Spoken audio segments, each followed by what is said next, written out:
What's up, everybody? So we finna get started on a fair debt collection practices at FDCPA journey chapter. We're gonna just kind of break it down the best way that I can in a way that I understand it. Hopefully, a way to help other people understand it. And so yeah, that's what we're about to do. We're about to kick off a little series doing that, and I'm gonna basically show y'all how to find the codes. We're gonna go through the codes and everything like that. So this video, we're just gonna start off with the first one, and then I just break it down throughout the video. So let's go right to it. So if you're on your computer, phone, whatever, so basically what you'll do, just go to Google and you're gonna type in 15 USC chapter 41 gov info. So 15 USC stands for United States Code, chapter 41 gov info. And only thing we're gonna be doing here, I just want to show you what the chapters are and how you can find the consumer credit chapters and everything like that. So you're gonna go down to where you see this one right here, USC 0215 USC, this one right here. You're gonna click that one.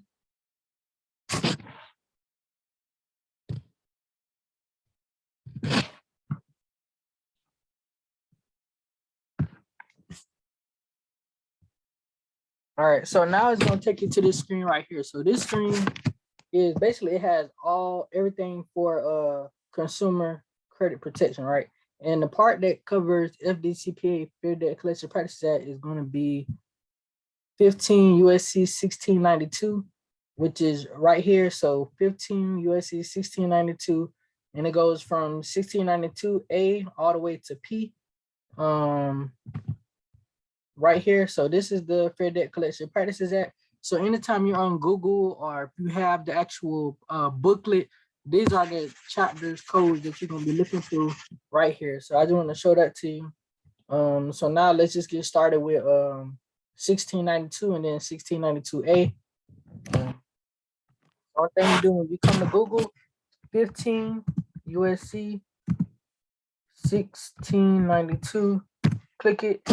And then what we're going to be using to look at the laws and whatnot is law.cornell. I find that to be the best one to look at. I never scroll all the way down to look at any other websites, but law.cornell is going to be like the best one, to be honest. So when you come here, excuse me, got 15 USC 1692 congressional findings and declarations of purpose. And then we have, I'm not going to break all this down because this right here, it can't be used in helping you dispute or anything like this. But this portion here just goes over, the purpose of 15 USC 1692, the Fair Debt Collection Practices Act. So I just go over A, and then we'll just move on to the next one. So abusive practices. There is abundant evidence of the use of abusive, deceptive, and unfair debt collection practices by many debt collectors. Abusive debt collection practices contribute to the number of personal bankruptcies, to marital instability, to the loss of jobs, and to the invasions of individual privacy. So basically, this is like, just going over there, the abuse that debt collectors use and why this was created. So that's pretty much all this is going over. Again, this you can't use in a dispute letter.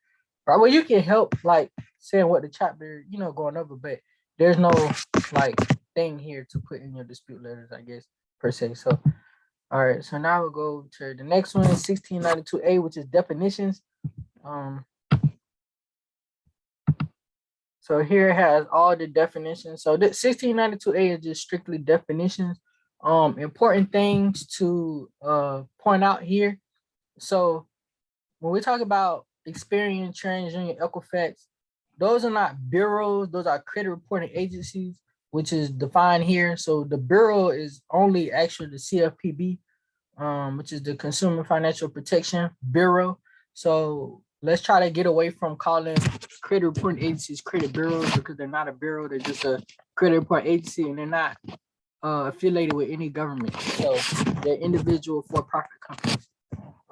So now we're going to look at the term communication. So communication means the conveying of information regarding a debt directly or indirectly to any person through any medium. So communication is a credit report.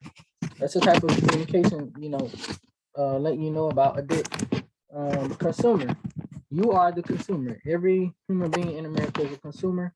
So what the term consumer means, any natural person obligated or allegedly obligated to pay any debt. So here it says obligated or allegedly obligated. So that right there, basically, you can say that all debts are alleged, and kind of play off of that pretty much how you're gonna go, because it's obligated or alleged obligated. Term creditor in this sense in the Fair Debt Collection Practice Act means any person who offers or extends credit creating a debt or to whom a debt is owed, but such term does not include any person to the extent that he receives assignment or transfer of a debt in default solely for the purpose of facilitating collection of such debt for another. So with this, basically, creditors like financial institutions, stuff like that, those are not debt collectors in a sense in this part, because they're not collecting a debt that was in default. So more so debt collectors is collecting debts that's in default. So let's go down to the term debt collector. So debt collector means any person who uses any instrumentality of interstate commerce or the mails of any business, the principal purpose of which is the collection of any debts, or who regularly collects or attempts to collect directly or indirectly debts owed or due or asserted to be owed or due another. And then it goes down, breaking down more. So really debt collectors is, people who have bought the debt and is trying to collect.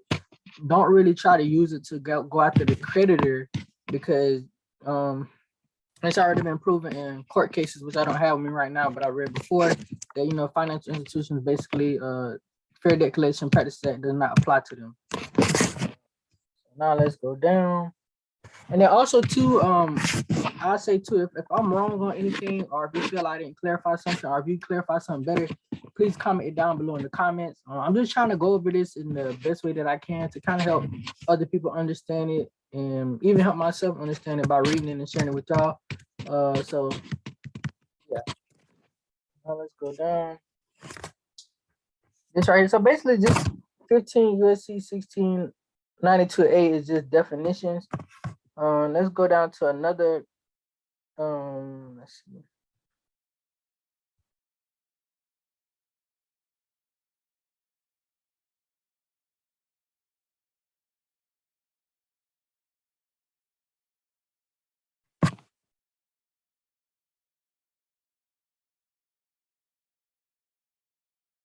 And then down here, it does show you what the term does not include down here. But we're not gonna go over every last one. I just want to show this to y'all. 15 USC 1692A.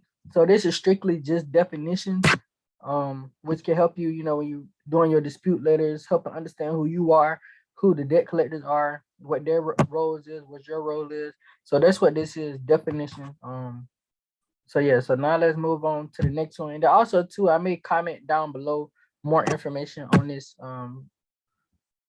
subsection here, subchapter. But yeah, so see you in the next video.